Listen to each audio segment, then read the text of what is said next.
Blues News.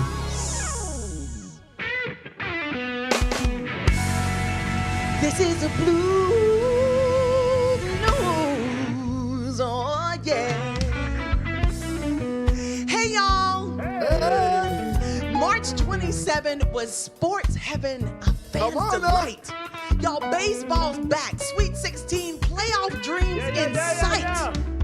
Shivering on the slopes, NBA's heating up fast, but first take, oh no, they stayed stuck in the past. Uh-oh. Yes, they did. Stephen A. hijacked the show for his LeBron crusade. 15 minutes straight, y'all. Not a game was played. He called Bronny a liar, said he twists the facts, and that he's got a knife behind his back. Smith swore Bron's a manipulator, plays folks for fools, runs the league like a king, breaking all the rules. Said LeBron staged the drama, planned every single move, claimed he controls the media. Yo, what's the proof? He even hinted Bron had ESPN in his grip, that McAfee's interview was a sneaky power trip. Smith said he don't want debate, just wants to control. Phew, this man is letting his real thoughts roll. Yo, look. LeBron's full of it, Smith raged on air, said King just ain't handle real talk fair. He smiles in your face, but don't be naive. There's a dagger in his hand ready to deceive. Claimed Bron's been plotting, setting the stage, playing chess with the league, turning the page. Y'all, this view ain't fun, it's way out of line. Just let LeBron be and let him take the final shine. This is the Blues and News, where the drama don't quit in the day. Oh, we gon' do this thing, same time, same place, and we'll keep serving it. This is on the show. This has been the Blues News. Oh yeah.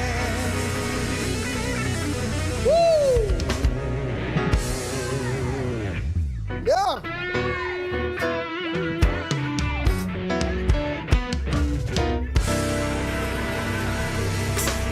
Woo!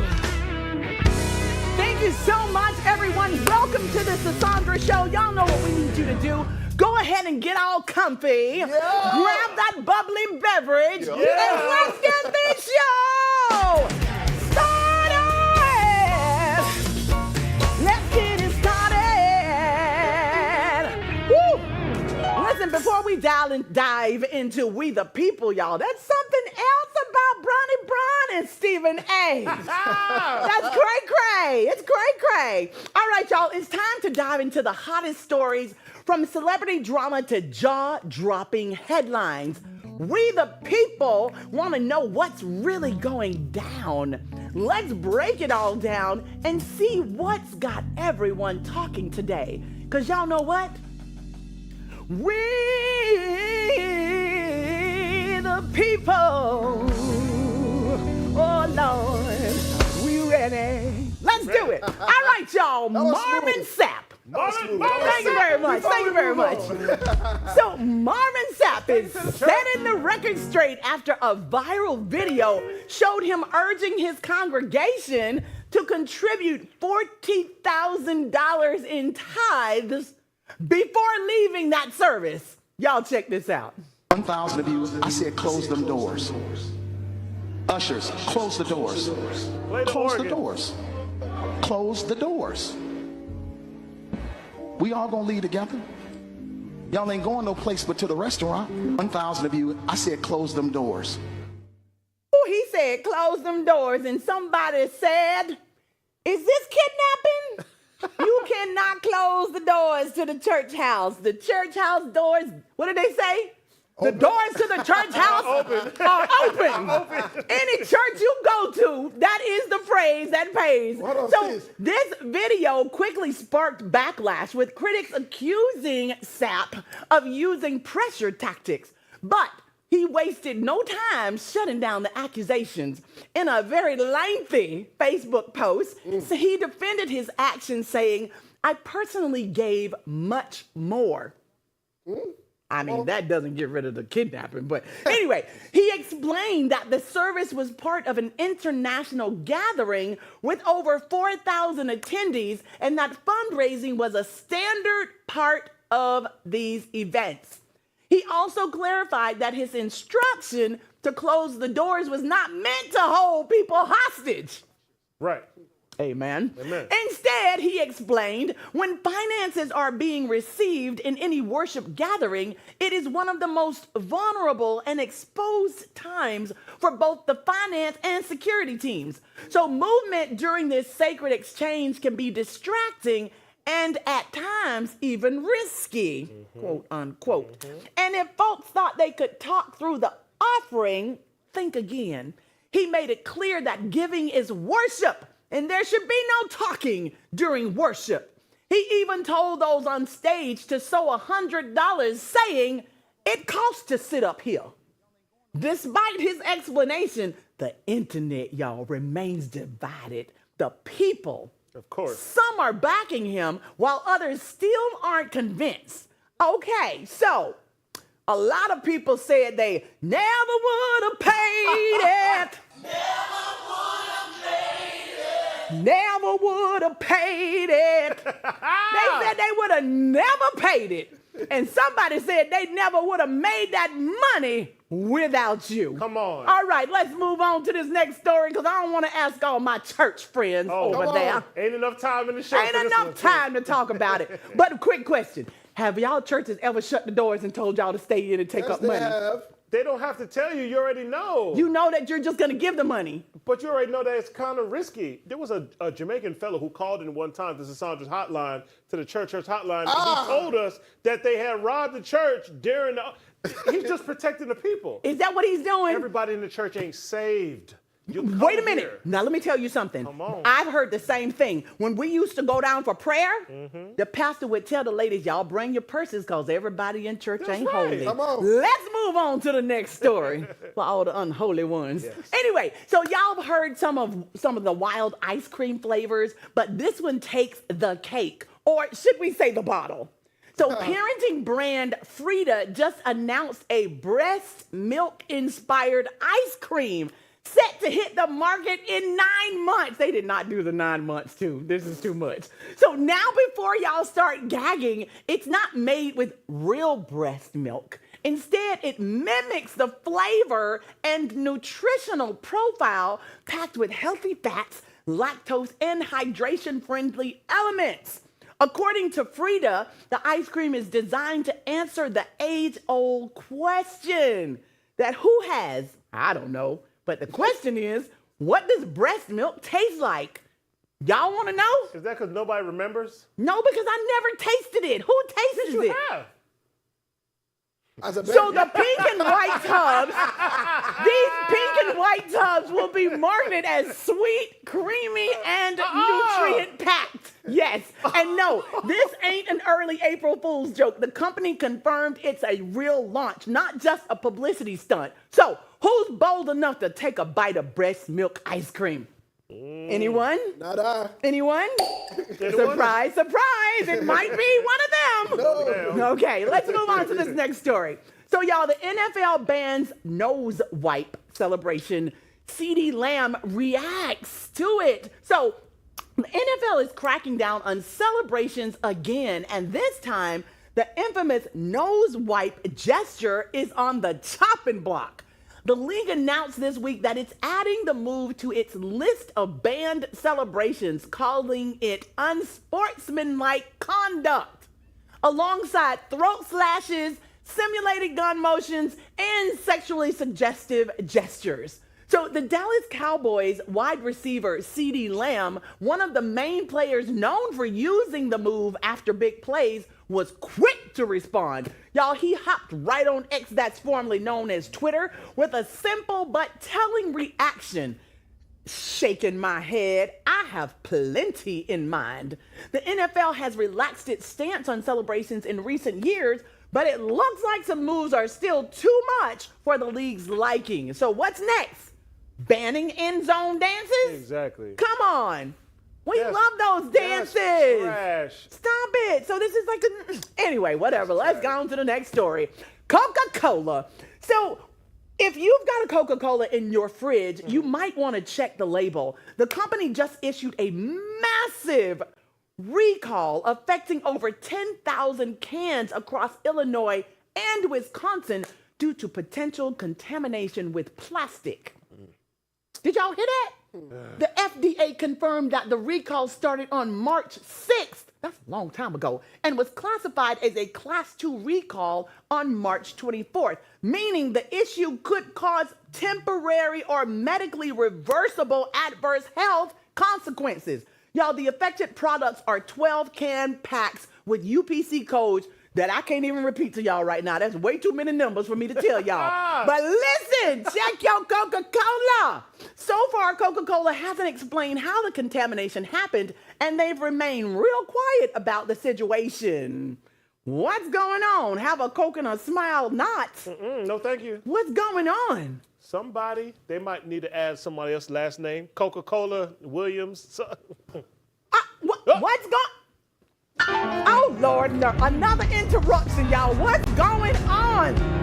What's going on in the White House? Let's see.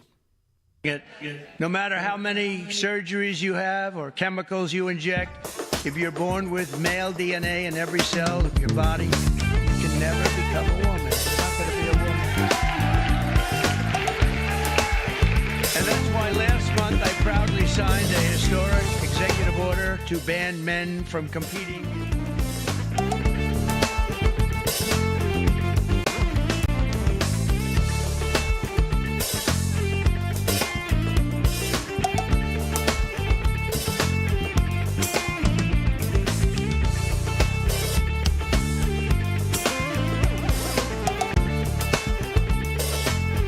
Chemicals you inject, if you're born with male DNA in every cell of your body, you can never become a woman. No matter how many surgeries you have, or chemicals you inject, if you're born with male DNA.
Show. Listen, today, y'all, we're sitting down with an incredible woman who's making waves in the world of empowerment. For nearly a decade, she's been running a women's empowerment club that's not only transformed lives, but also opened doors for countless young girls. From hosting galas to partnering with nonprofits for scholarships, her mission is clear: help these kids shine and build a better future. Y'all, please welcome to the Lavender Couch, the one and only Miss Sasha Wallace. Woo! Talk to me. Hey! Go Sasha, go Sasha, go. Queen Sasha. Ooh. Hello, beautiful. Good to see you. It's great to see Thank you. you for having Please have me. a seat and on. Yes. Welcome. You look fabulous. Thank you. When I tell you, you did the dang thing. Macy's. So, of course, welcome to the show. What did you say? I said Macy's, girl. Macy's! Okay, I love me some Macy's. So I love how your Women Empowerment Club has evolved over the years. What was it that first sparked your passion to take over the club and carry on the legacy? And let's talk a little bit about the club. Tell us the name of the club. Tell us what you do. I think you're well acquainted with the name of the I club. just want you to tell all about it. So the club is FYV Girls Club, and the FYV stands for Find Your Voice. Yes. I forgot who inspired the club. I don't know. Who She could was have on The Voice.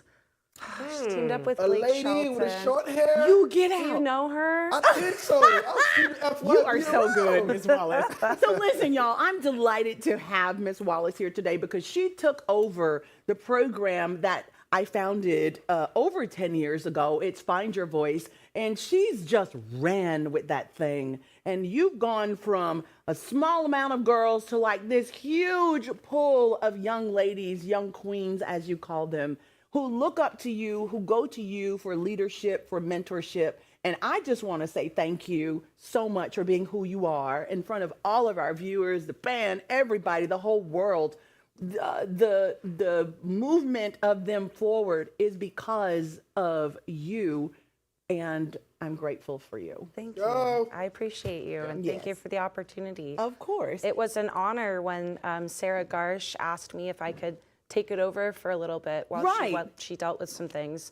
And then she came back and I was like, I kind of love it. Can I stay on board? And she was like, it's yours, queen. Wow. We grew it from 5 girls when I inherited it to we now have between 65 and 95. Yes. Depending on what's going on, like if there's volleyball that week or Correct. National Honor Society. So it's been a really wonderful and robust club. That's amazing. And we got to see the girls yesterday, see some of the girls yesterday. We did our first pop-up fashion Yes, My Sister's event. Closet. Yes, we decided to do My Sister's Closet. And this came to me because of something you did last year. We came to the gala and all the girls had these fabulous gowns on. And I was like, oh my God, what if we do what we do with our sisters and just like pull all this fabulous stuff out of our closet and then share it with the girls? And when I tell you, it was absolutely amazing to see them yesterday and the way that you interact with them saying yes to the dress. That was a lot of fun. We were able to partner with our student government and we rolled out a red carpet. Yes. We opened it to the entire community. Yes. Remember, you had a visitor that came because of your socials. Yes. All the way from yes. Hiawassee on a bus. And she got something like 40 outfits for her daughter and go prom. to school, to go to work. Yes, because she's going to college soon. So I Yes. felt really empowered that we were able to set her daughter up for success because Yes. you feel the way you look. And if you look Correct. fabulous, you feel fabulous. You feel fabulous. You do fabulous things. Thank you. Yes, indeed. So you have etiquette workshops for the ladies as well. The etiquette workshops are such an important part of the club. Tell us a little bit about why you think teaching the young ladies proper etiquette is crucial for their personal growth and future success. Okay, great question. It's kind of like a handshake in an interview. You can do one little thing wrong, one body language wrong, one posturing wrong, not looking somebody in the eye properly, or a weak handshake and you lose the job, even if your resume is stellar. So I want my girls to feel empowered when they attend events like weddings, quinceañeras, sweet 16s. Yes. When they go to job interviews. Yes. When they go to college and they're applying to some of their, different classes or programs where they actually do have to do an in-person interview to be selected. So yeah, etiquette matters because it can set them apart from other people. Exactly. And it shows that they find what they're doing important enough to take those steps to set themselves apart. Exactly. I mean, it's such an important part of life skills all in itself, right? So I'm sure you've seen so many young ladies over the years. How does it feel to witness their transformation from when they first joined FYV to when they leave the club as confident young women going out into the world, going to college, going to get a job, just going? They become my babies. Yes. As someone who's a new mother, you think that you don't know motherhood until you have a baby. And even though there's differences, because my son's crazy, y'all. 6-year-old. I love you, Atlas, but you a little cray. Right. I hope he don't see this. He should be in bed right now anyways. He should be in bed, Max. But these women, they become school daughters to me, and I'm their school mom. Yes. So seeing them go from kind of shy, they have a shell, they're, you know, a little bit picky with who they're friends with, they don't have a lot of confidence, and then seeing them, they're resilient. There was one who, she recently visited me. I've known her since she was a 6th grader. She graduated. She got a full ride scholarship, also got accepted to the military, bought her mom an apartment, has a full-time job, and supports her sister, and she's on it. That's amazing. Can't say her name, but she's in the Edgewater area. Yes, so we don't very need no proud of her. names. We just need to She hear a knows who little she bit of the is. testimony. That's amazing. I'm so proud of her, and that makes me feel like I'm grateful to be on that journey. Yes. I mean, without you, they would not see the light to that path to do what they're doing. You know, the craziest thing is when we created the program, Vernice Atkins and I, we sat down and it was like, oh, we're going to do this, we're going to do this, we're going to do this. And you're so right. The first day we went into the room to greet the young ladies, it was like, hey, how you doing? And they were like, this. And now when we talk to them, it's like, hi, how are you? Like eyes straight. They're talking. They'll come up and hug you. Firm, hugging. They can have a conversation with you. When I tell you that is so important for them to be able to use their voice to open doors to whatever they choose to do in life. It's everything. So, Miss Wallace, what do you feel is the most important lesson that the girls take away from being part of the FYV club? Is it about empowerment, self-worth, or something else, or all of those things? I think it's something that I've seen you display it. I've seen other strong women, entrepreneurs, and leading CEOs. It's self-love. When you love yourself and you're confident, happy in who you are, you don't feel the need to bring other women down or feel threatened by someone else's success. In fact, you see a queen and you're like, let me get her crown. Let me get her flowers. And I love that. Even yesterday at the event, you know, I saw you telling girls, you look fabulous, you look wonderful, you look regal. And so you lift other people up. There's no reason for women to tear each other down because sisterhood is our biggest tool. We are each other's biggest support system and resource. It's so true. Self-love. And this is why she's the leader of FYV, Apolka. Thank you. I feel Yes, exact reason. So when you look at the faces of our girls in FYV, especially when they've just accomplished something new, what does that moment mean to you personally? It's a lot of fun. Yes. You'd think it would be satisfying, but I really don't give myself a lot of credit. No, you don't. I don't. No, I like to think that my girls are already starting it here and that they might just not realize it. So I'm like, hey, you actually already are a queen. And they're like, oh, okay, thanks. You know, and That's they finally true. get there. When I see them do something that they didn't think they could do before, we celebrate, we clap, we have hype girls, we have gems. Yes. So gems are a position where you help other girls shine because you feel like you already do. Oh, I love that. We clap for them, we have round of applause, we spin around. It's Yes, big. you do. Like one of them just passed their PERT test. And let me tell you, she was struggling with the math. She was struggling. Now and she you help passed them it. with, yes. I know. Now what do you teach? I teach English 9, but I also do math tutoring on the I side. was going to say, so of course you helped her achieve that goal. I told her not to give up and not to skip math class multiple times because there was the thought, you know, she really didn't want to go and she felt like she couldn't, but her teacher is wonderful. She started bringing her grade up. She passed her PERT test on the 2nd try. That's amazing. Yeah. Congratulations to her. Thank you. I'm and that's proud a of big her. part of FYV. We focus on behavior, attendance, grades. It matters so much.